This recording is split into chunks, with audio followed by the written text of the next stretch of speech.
নমস্কার, সৃজনী মোমেন্টস কিচেনে আজকে আরেকটি নিরামিষ পর্ব নিয়ে এসেছি।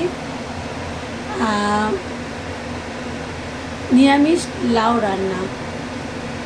তো আমরা নিরামিষ লাউ রান্না বড়ি দিয়ে কীভাবে বানাবো সেটাই আজকে দেখাবো।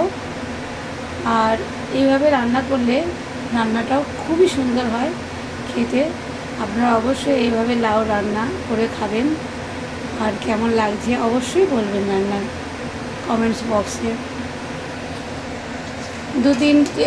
চারটে মতো শুকনো লঙ্কা দিয়েছি জিরে আর তেজপাতা।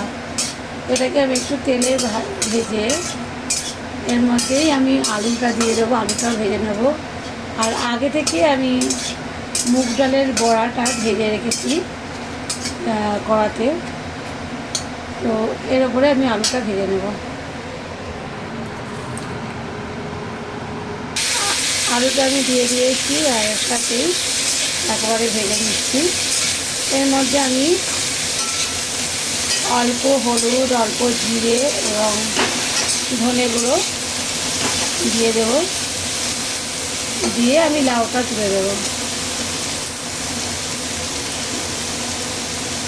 লাউয়ে এমনি একটু জল বেরোয়, আমি সামান্য জল অ্যাড করবো পরে। এইভাবে ঢেলে নিচ্ছি। আপনার চাইলে একটুখানি আদা দিতে পারেন, তাহলে স্বাদটা আর একটু ভালো হওয়ার হয়ে থাকে। তো এইভাবে আমি আলুটাকে ভেজে নিচ্ছি। এর মধ্যে আমি 1 চামচ ধনে গুঁড়ো, 1 চামচ হলুদ, 1/2 চামচ জিরে এবং 1/2 চামচ লঙ্কা একসাথে ঢেলে নিচ্ছি একেবারে। এইভাবে ভেজে নিলাম। এবার এর মধ্যে ভাজা এই গন্ধটা চলে গেলেই এর মধ্যে আমি লাউটা দিয়ে দেব।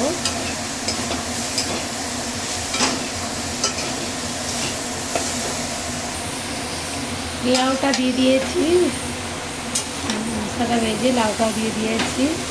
আর আমি অল্প একটু জল অ্যাড করে একটু নাড়াচাড়া করে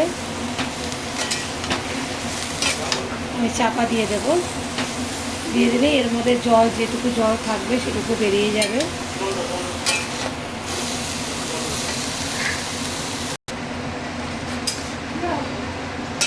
এইভাবে মাঝে মাঝে নেড়ে দিতে হবে। আর আমি এবার বড়িটাও দিয়ে দেবো, ভেজে রাখা বড়িটা এর মধ্যে দিয়ে দেবো। আর সব শেষে একটু চিনি দিয়ে দেবো। আমি লবণটা এর মধ্যে দিয়ে দিয়েছি, এখন দিয়ে এটা নাড়ছি। আর এটা সেদ্ধ হয়ে এসছে, আর কুমড়োটাও একটু সেদ্ধ হয়ে এসছে, আর একটু সেদ্ধ হবে। আমি ভেজে রাখা বড়িগুলো আমি এইভাবে গুঁড়ো করে করে দিয়েছি। আপনারা চাইলে গোটাও রাখতে পারেন।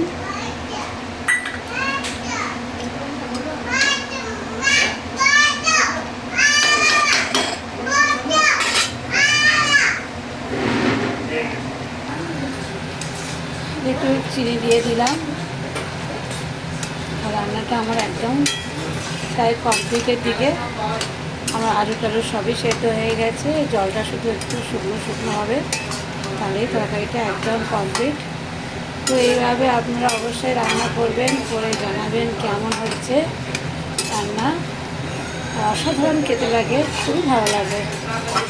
সবাই ভালো থাকবেন, আবার নেক্সট রান্নাতে দেখা হবে।